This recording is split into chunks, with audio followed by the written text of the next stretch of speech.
Hello everyone, welcome back to दरोगा mains practice set. तो चलिए देर न करते हुए आज के सेट शुरू करते हैं।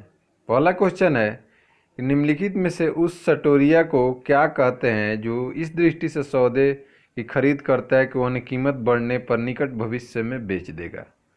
तो अगर निकट भविष्य में बेच देगा इस लिहाजा से अगर खरीदा गया शेयर है तो वो किसके लिए वो होता है तेजड़िया यानी कि बुल, और मंदड़िया उस डर से बेच देता है कि कीमत और इससे कम ना हो जाए। अगला क्वेश्चन है कि निम्नलिखित में से किस देश को सुरक्षा परिषद में निषेधाधिकार पावर नहीं है। तो सुरक्षा परिषद में 5 ही देश को है, तो इसमें से फ्रांस को है, यूएसए को है और यूके को भी है, कनाडा को नहीं है, यानी कि ऑप्शन ए जो है वो आपका क्या हो जाएगा, सही हो जाएगा।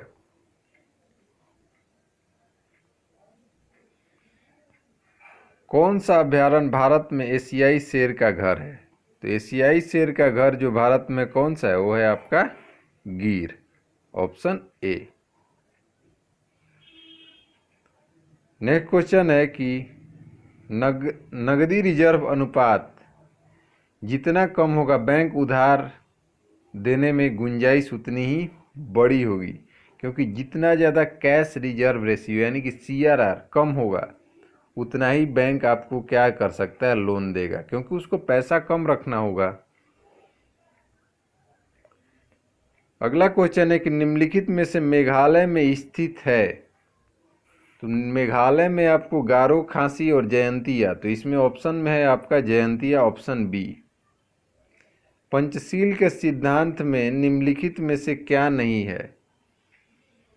तो अगर बात करें पंचशील के सिद्धांत में तो उसमें गुट निरपेक्ष शामिल नहीं है, और आगे के जितने भी सारे चीज़ दिए वो आपके पंचशील में शामिल हैं। फिर है कि गुल ए नगमा के लेखक कौन है। तो गुल ए नगमा के जो लेखक हैं वो हैं रघुपति सहाय, ऑप्शन बी।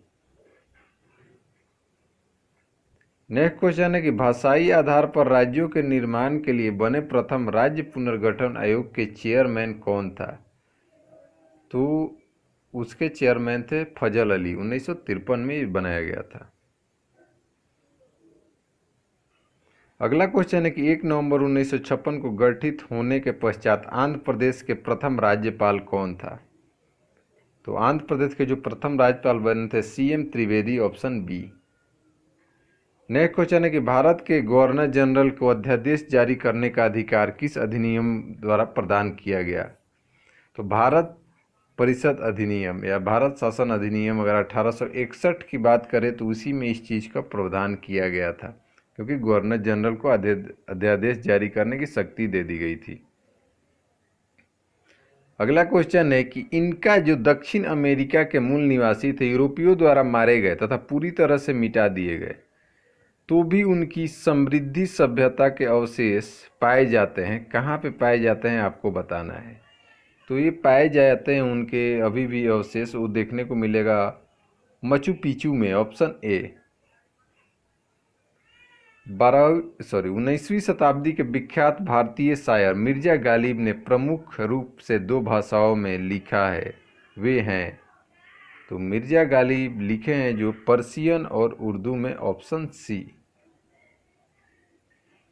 अगला क्वेश्चन है कि भारत के प्रथम हिंदी साहित्य पत्रिका की स्थापना किसके द्वारा की गई। तो स्थापना की गई थी Bharatendu Harishchandra, option A. Next question है कि दक्षिण अफ्रीका में किम्बरले किसके लिए प्रसिद्ध है। तो दक्षिण अफ्रीका का किम्बरले जो है वो सोना की खान है, उसी के लिए फेमस है, ऑप्शन ए। नेक्स्ट क्वेश्चन है कि भारतीय पॉम सीवेट क्या है। तो अगर भारतीय पॉम सीवेट की बात करें तो एक तरह से एक मांस भक्षी जानवर है, ऑप्शन सी। अगला क्वेश्चन कि क्रिकेट की गेंद की परिधि कितनी होती है। तो क्रिकेट की गेंद की जो परिधि होती है वो होती है 22.4 से 22.9 centimetre, option B. Next question है कि प्रत्येक वर्ष 12 जनवरी को राष्ट्रीय युवा दिवस मनाया जाता है, जो निम्नलिखित का जन्म दिवस है। तो 12 जनवरी विवेकानंद के जन्म दिवस को हम लोग क्या मनाते हैं, राष्ट्रीय युवा दिवस, option C. Test tube baby का अर्थ है, तो टेस्ट ट्यूब बेबी का अर्थ जो होता है ट्यूब में निषेचन, ऑप्शन ए। अगला है कि किसी आबादी में जीनों के कुल योग को कहते हैं। तो किसी आबादी में जीनों के कुल योग को क्या कहेंगे? कहेंगे जीनोम, यानी कि ऑप्शन ए। अगला क्वेश्चन है कि निम्नलिखित में से बुद्ध के समकालीन कौन था? तो इसमें से अगर बुद्ध के समकालीन तो वो हो जाएंगे कन्फ्यूशियस। नेक्स्ट क्वेश्चन है कि निम्नलिखित में से कौन सा पदार्थ पौधे के लिए सूक्ष्म पोषक होता है? तो अगर बात करें पौधे के लिए सूक्ष्म पोषक की तो हो जाएगा आपका बोरॉन, ऑप्शन डी। नेक्स्ट है कि एक जहाज एक नदी से समुद्र में पहुंचता है, तब तो अगर नदी से समुद्र में पहुंचेगा तो पहले वो क्या करेगा, थोड़ा सा ऊपर की ओर उठता है, यानी कि ऑप्शन सी जो है आपका सही है। नेक्स्ट क्वेश्चन है कि तेल की बूंद पानी पर फैल जाती है क्योंकि? तेल पानी से हल्का है, तेल अधिक श्यान होता है, तेल पानी से नहीं घुलता, तेल का पृष्ठ तनाव पानी से बहुत कम होता है। यही आपका करेक्ट आंसर है, ऑप्शन डी। अगला क्वेश्चन है कि निम्नलिखित में से यूरोपीय संघ का वह देश कौन सा है जिसने एकल मुद्रा यूरो को अंगीकार नहीं किया? तो वो देश हो जाएगा आपका ऑप्शन ए, डेनमार्क। अगला क्वेश्चन है कि निम्नलिखित में से किसकी ध्वनि का तरत्व अधिक होगा? पुरुषों की ध्वनि का, शेर की दहाड़, मच्छर की भिनभिनाहट, इनमें से कोई नहीं। तो इसमें से जो मच्छर की भिनभिनाहट है वो सबसे ज़्यादा पिच वाला होगा। मनुष्य की आंख की स्वास्थ्य क्रियाशीलता के लिए कौन सा विटामिन बढ़ाता है? तो आंखों के लिए जो विटामिन है वो ए, और ए की कमी से ही आंखों का बीमारी होती है। जल में सबसे कम घुलनशील गैस है, तो जल में जो सबसे कम घुलनशील गैस आपको देखने को मिलेगी वो गैस हो जाएगी N2, यानी कि ऑप्शन ए। अमोनिया क्लोराइड की जलीय विलयन की प्रकृति होती है। तो अमोनियम क्लोराइड के जो जलीय विलयन है उसका प्रकृति की बात करें तो हो जाएगा आपका क्षारीय, ऑप्शन सी।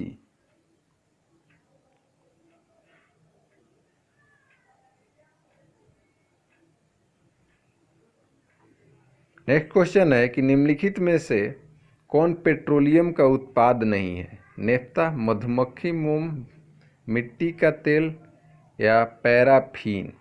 तो अगर देखिए मधुमक्खी मोम वैक्स का बात करें तो वो जो होगा आपका पेट्रोलियम उत्पाद नहीं होगा, ऑप्शन बी जो होगा यहाँ पे सही होगा, क्योंकि जो पेट्रोलियम में मिलता है हो जाएगा पैराफिन मोम वैक्स। नेक्स्ट क्वेश्चन है कि प्राइमरी स्टोरेज यूनिट निम्न रूप में भी संकेतित होती है। तो अगर प्राइमरी स्टोरेज यूनिट की बात करें तो आपको मेन मेमोरी या प्राइमरी मेमोरी के नाम से भी जानी जाती है, ऑप्शन ए। अगला है कि एमिनो अम्ल मिलते हैं, तो एमिनो अम्ल मिलते हैं किस में? एमिनो अम्ल आपको देखने को मिलेगा प्रोटीन में, ऑप्शन डी। अगला क्वेश्चन है कि सोडियम सल्फेट का जल में विलयन का अक्रिय इलेक्ट्रोडों के प्रयोग से वैद्युत अपघटन किया जाता है, तो कैथोड और एनोड पर क्रमशः उत्पाद है। को बताना है कि किसका उत्पाद कैथोड और एनोड पर होता है, तो हो जाएगा ऑप्शन डी, H2 और O2 का। नेक्स्ट क्वेश्चन है कि रबड़ आसानी से घुल जाता है किसमें? तो रबड़ आसानी से जो घुल जाएगा पेट्रोल, बेंजीन, एसीटोन या कार्बन डाइसल्फाइड। तो देखिए यहाँ पे बेंजीन में भी रबड़ घुल सकता है, लेकिन यहाँ पे जो आपका करेक्ट आंसर होगा वो हो जाएगा ऑप्शन ए, कार्बन डाइसल्फाइड। आसानी से घुलने के लिए बात किया जा रहा है, ऑप्शन ए।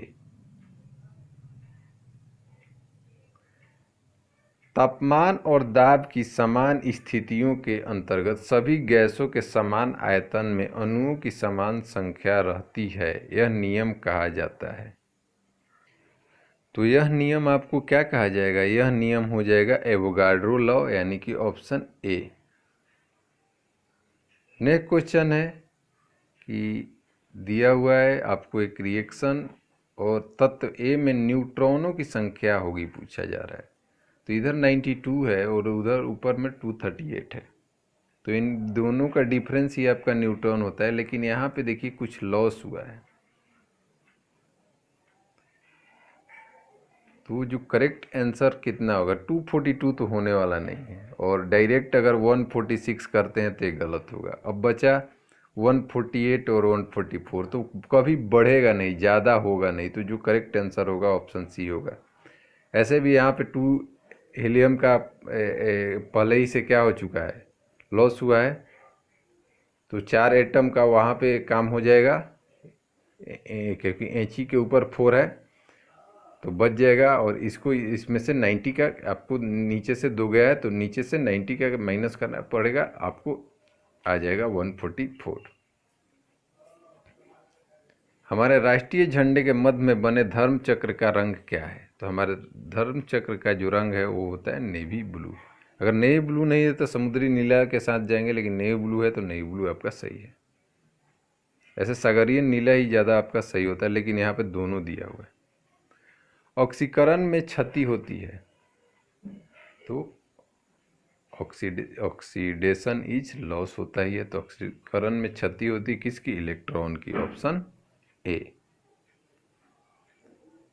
एथिल अल्कोहल का समवयी है,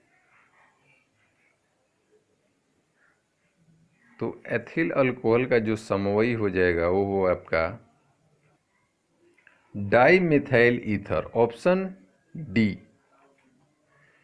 अगला है कि वात्या भट्टी का प्रयोग किसके लिए होता है, तो वात्या भट्टी का प्रयोग होगा आपका अपचयन के लिए, ऑप्शन ए। नेक्स्ट क्वेश्चन है कि निम्नलिखित में से कौन सा एक मानव निर्मित तंतु है, तो इसमें से मानव निर्मित जो तंतु है वो आपका रेयॉन है, ऑप्शन बी। सहसंयोजी यौगिक का उदाहरण है, तो सहसंयोजी यौगिक का उदाहरण हो जाएगा CHCl3, ऑप्शन सी। अगला है कि बताना है कि ये क्या है, ऑक्सीकरण, अपचयन, योग, दोहरा विघटन या प्रतिस्थापन। तो ये जो आपको दिखने को रिएक्शन मिल रहा है ये है दोहरा विघटन, डबल डिस्प्लेसमेंट। अगला क्वेश्चन है कि खड़ी पहाड़ी के ऊपर से एक लड़का एक पत्थर गिराता है जो कि 8 सेकंड में भूमि तल पर पहुंचता है, तो उस पहाड़ी की ऊंचाई क्या होगी। तो ये देखिए ये बनेगा आपका, अगर मालूम होगा कि एस इजकल टू क्या होता है आपको, UT plus half AT square, तो AT के जगह पे आपको यहाँ पे GT इस्तेमाल करना पड़ेगा। S is equal to UT plus half GT square का इस्तेमाल करिएगा तो आपका करेक्ट आंसर आ जाएगा, और इनिशियल तो आपका 0 हो जाएगा।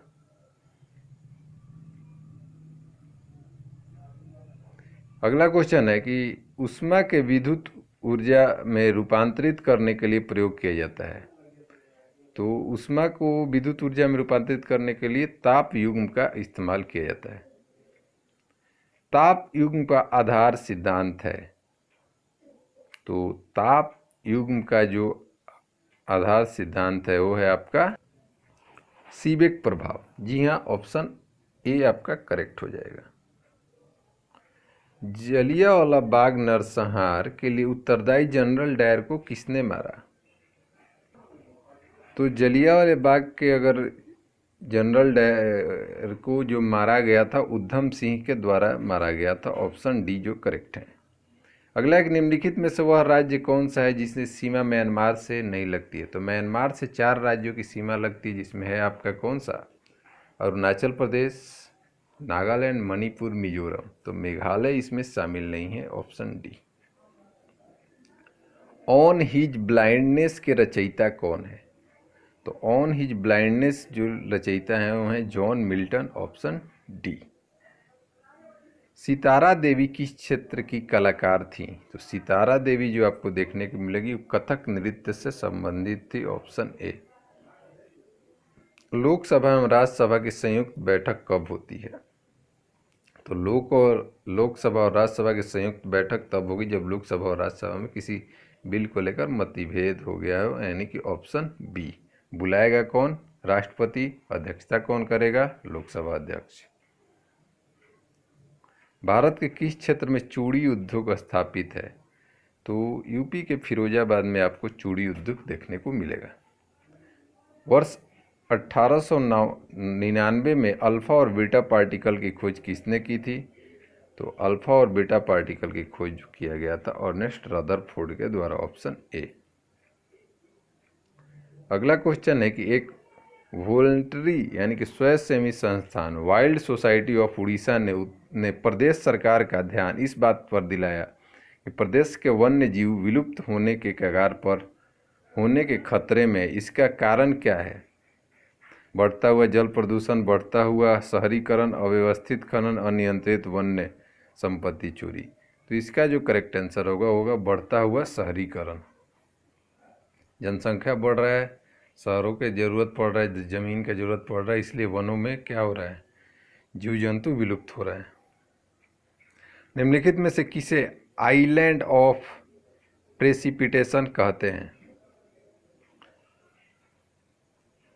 जी हाँ, अच्छा क्वेश्चन है। आइलैंड ऑफ प्रेसिपिटेशन किसे कहते हैं? तो आइलैंड ऑफ प्रेसिपिटेंस जो हो जाएगा वो होगा आपका फोल्ड माउंटेन्स को, ऑप्शन बी। और आज का लास्ट क्वेश्चन है कि मोहम्मद गजनवी के आक्रमण का सामना करने वाला भारतीय शासक कौन था? तो मोहम्मद गजनवी का जो सामना किया गया था वो किया गया था राजा जयपाल के द्वारा, ऑप्शन बी। तो आज का सेट यहीं पे समाप्त होता है। मिलते हैं नेक्स्ट सेट में, तब तक के लिए बाय।